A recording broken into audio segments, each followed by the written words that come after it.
Iran যুদ্ধে অংশ নিয়ে যুক্তরাষ্ট্র যে কি পরিমাণ তার খেসারত দিতে হচ্ছে সেটা অকল্পনীয়। একটা শিরোনাম বলি আপনাদেরকে, তাতেই বুঝতে পারবেন যে কি পরিমাণ গচ্চা যাচ্ছে যুক্তরাষ্ট্রের। ইরানের $20,000 ড্রোন ঠেকাতে, $20,000, অর্থাৎ যে ড্রোনের দাম $20,000 তার নির্মাণ খরচ, সেইটা ঠেকাতে যুক্তরাষ্ট্রের খরচ $40 লাখ। খেয়াল করছেন? কোন সেই ড্রোন? ইরানের শাহেদ ড্রোন। এই সিরিজের যে ড্রোন, এটা ভয়ঙ্কর ভয়ঙ্কর আওয়াজ, জ্বালানি সাশ্রয় এবং 40 থেকে 50 কেজি ওজনের বিস্ফোরক বহন করতে পারে, সক্ষমতা আছে। রাডারও ফাঁকি দিয়ে দেয়।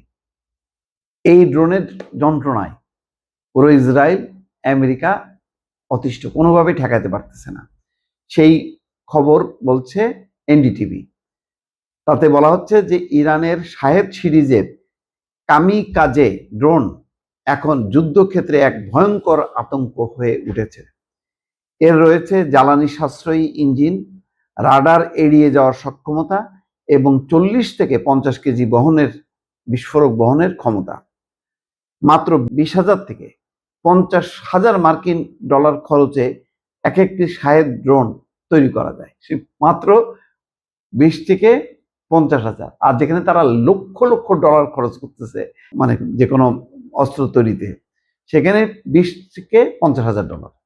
আচ্ছা, বিপুল পরিমাণে উৎপাদন করা সম্ভব বলে এসব ড্রোন দিয়ে যে কোনো দেশের আকাশ প্রতিরক্ষা ব্যবস্থাকে সহজেই দিশেহারা করে দেওয়া যায়। একসঙ্গে যখন নাকি অসংখ্য ড্রোন যায়, কোনটাকে ঠেকাবে আর কোনটাকে ঠেকাতে পারবে না, দিশেহারা হয়ে যায় আকাশ প্রতিরক্ষা ব্যবস্থা।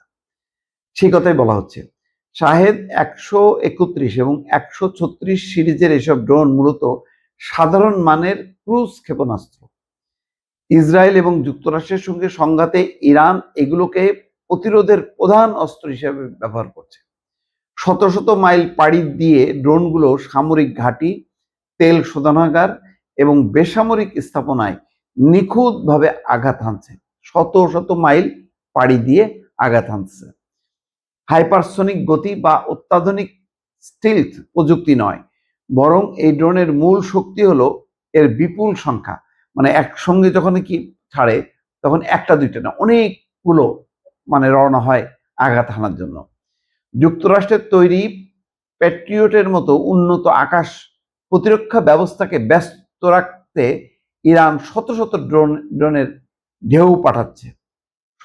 ড্রোনের ঢেউ পাঠাচ্ছে, যাতে এই যুক্তরাষ্ট্রের যে আকাশ প্রতিরক্ষা ব্যবস্থা ব্যস্ত থাকে।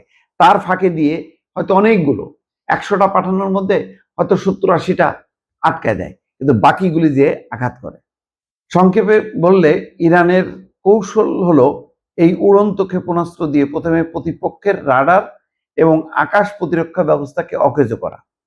অর্থাৎ প্রথমে এই উড়ন্ত রাডার যে ক্ষেপণাস্ত্র বা ড্রোনগুলো দিয়ে তাদের রাডার এবং আকাশ প্রতিরক্ষা ব্যবস্থাকে অকেজ করে ফেলে, কারণ এতে জড়া যায়। এরপর বড় এবং শক্তিশালী ব্যালিস্টিক ক্ষেপণাস্ত্র দিয়ে হামলা চালানো হয়, যেন এগুলো অনায়াসেই লক্ষ্যভেদ করতে পারে। অর্থাৎ ওইগুলো দিয়ে একটা বিভ্রান্ত জাল তৈরি করে, প্রতিরক্ষা ব্যবস্থাটাকে অকেজ করে দেয়। তারপরে ওদের ব্যালিস্টিক ক্ষেপণাস্ত্র দিয়ে আঘাত হানে। যেটা এখন আমেরিকা বলতেছে যে তাদের ব্যালিস্টিক ক্ষেপণাস্ত্র এইটা তৈরি করা বন্ধ করতে হবে। নিউ ইয়র্ক টাইমস সহ বিভিন্ন সংবাদ মাধ্যমের প্রতিবেদন অনুযায়ী ইরান এই পর্যন্ত 2000-এর বেশি ড্রোন ছুড়েছে। তবে মার্কিন প্রযুক্তির প্যাট্রিয়ট বা থার্ড ব্যবস্থার কার্যকারিতারও উল্লেখ করার মতো সংযুক্ত আরব আমিরাত জানিয়েছে তাদের আকাশ প্রতিরক্ষা ব্যবস্থা এসব ড্রোনের 90% বেশি রুখে দিতে পেরেছে। অন্য কিছু দেশ এই সাফল্যের হার 96% বলে দাবি করেছে।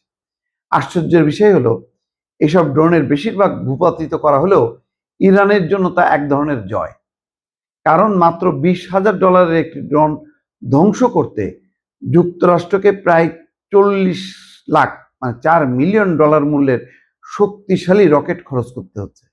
4 বছর আগে শুরু হওয়া রাশিয়া ইউক্রেন যুদ্ধের সময় থেকেই পশ্চিমা বিশ্ব একটি বড় সমস্যার কোনো সমাধান খুঁজে পাচ্ছে না, তা হলো শাহেদ ড্রোনের উৎপাদন খরচের সঙ্গে একে ঠেকানোর খরচের বিশাল ব্যবধান।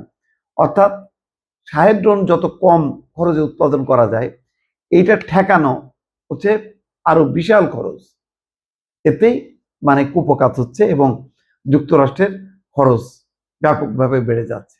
এখন হিমশিম খাচ্ছে এই যে শাহেদ সিরিজের ড্রোনগুলো ঠেকানো যায় কিভাবে, সেটা নিয়ে যুক্তরাষ্ট্র কোনো কুল কিনারা পাচ্ছে না। খবরে দেখেছেন যে তারা ওই ইউক্রেনের শরণাপন্ন হয়েছে, যে ইউক্রেন হয়তো এটা ঠেকাইতে পারে সেরকম প্রযুক্তি আছে। এখন ইউক্রেনের দ্বারস্থ হচ্ছে যুক্তরাষ্ট্র। এটা যুক্তরাষ্ট্রের জন্য অত্যন্ত লজ্জার একটা বিষয়।